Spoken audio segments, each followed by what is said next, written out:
Money makes the world go round. We've all heard that one before, but when it comes to Gen Z, it is TikTok that often does the job. Ironically, especially in matters of money. Apparently, 80% of Gen Z gets financial advice from social media. And what's their favorite platform? TikTok. It has birthed one finance trend after another, like treat culture or soft saving. What does it mean? These trends involve putting less money into the future and using more of it in the present. Basically, spend now instead of saving for tomorrow, which explains the findings of this survey. 60% of Gen Z say they rely on their parents for financial help. 40% say that they are financially squeezed, mostly thanks to excessive spending on non-essentials like coffee, clothes, and impulse buys. These trends can bring short-term joy, but they're breeding financial insecurity. So now there is a counter-culture at play, the no-spend challenge. It's a viral finance trend with more than 200 million views on social media. This challenge is like a spending fast. It involves paying for essentials such as rent, groceries, and other bills, but not buying unnecessary items. The challenge says goodbye to coffee or alcohol, bid adieu to eating out, and close your eyes when the sale prices flash. Because no more shoes, bags, or clothes. Imagine the horror. It's a great sacrifice. But what's the point of it? Well, that depends on you. Let me explain. This challenge has 4 basic steps. The first is to set a goal, to explain why you will save the money, to build an emergency fund or to save long-term for retirement or short-term for a vacation. You set a goal. The second step is to have rules in place. You can have a no spending day or a week or a month, depends on you. The third step is to keep an account, to track your progress, your expenses and your savings. But none of this would matter without the fourth step, and that is reflection. To notice your spending patterns. For instance, 46% of shoppers spend money because of FOMO. That's what a survey found, 46% people. FOMO is the fear of missing out. And much of this is avoidable, especially because it doesn't always make us feel good. 64% of shoppers regularly regret spending on short-term pleasures. In such cases, the no spending challenge can be helpful. It can cultivate a habit of budgeting and free up money for more important things. So is the no spending challenge beneficial overall? The jury is still out. Proponents of the challenge forbid a range of so-called unnecessary items. And top of this list is usually coffee. Time and again, finance gurus have regurgitated this advice. They say, skip the coffee and you will be a millionaire. And generally, this is true. Let's try and break this down. Let's say you buy a Starbucks coffee every day. That is about $3 per day or about $100 a month. Now, if you invest the same amount every month, at an interest rate of 12%, all hypothetical, in 40 years, you will have about $1 million. That is the power of compounding. But before you boycott Starbucks or whatever coffee you drink, let's look at the flip side.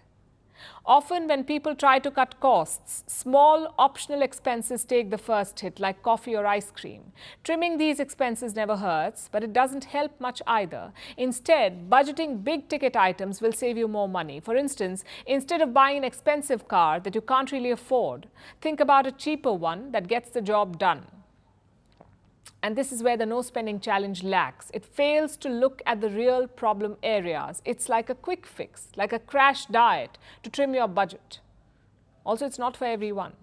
Gen Z, that is 12 to 27-year-olds, are driving this challenge. They are the ones shelling out financial advice, which honestly does not inspire tremendous faith. So take from this challenge what you can. Tighten those purse strings, notice how you spend your money, but also ask yourself, how much does 1 cup of coffee harm your budget? And what is the point of saving this money if you can't have a nice coffee sometimes? I guess, like with most things in life, moderation is key, not TikTok solutions.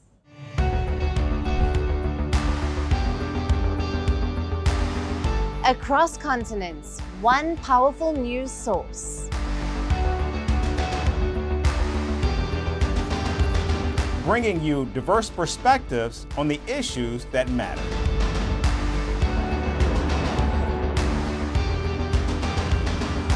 We go beyond the boundaries to give you that little extra about every sporting moment.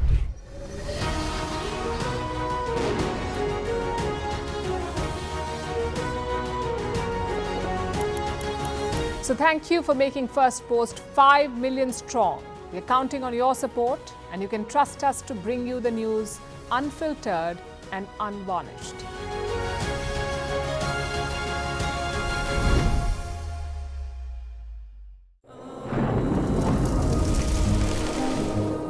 Climate change is on our doorstep. It's time for a revolution to take root. And it starts with 1.4 billion Indians. It starts with one tree.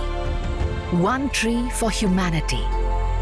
One tree for Mother Earth. One tree for a future. Project One Tree, a News 18 network initiative. Firstpost reports from the world's second largest continent. Hello, I'm Alison Lagrange. A very warm welcome from Durban, South Africa.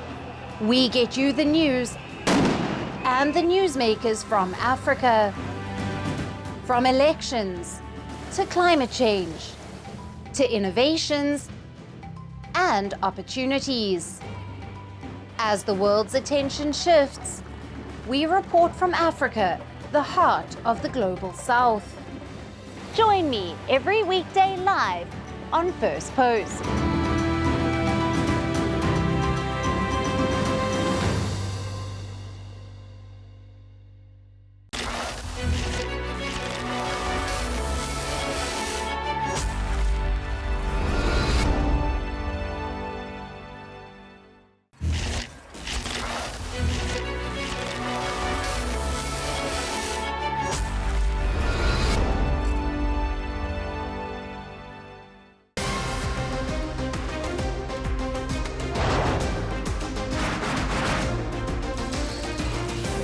On the today, the T20 World Cup bandwagon has moved across to the West Indies.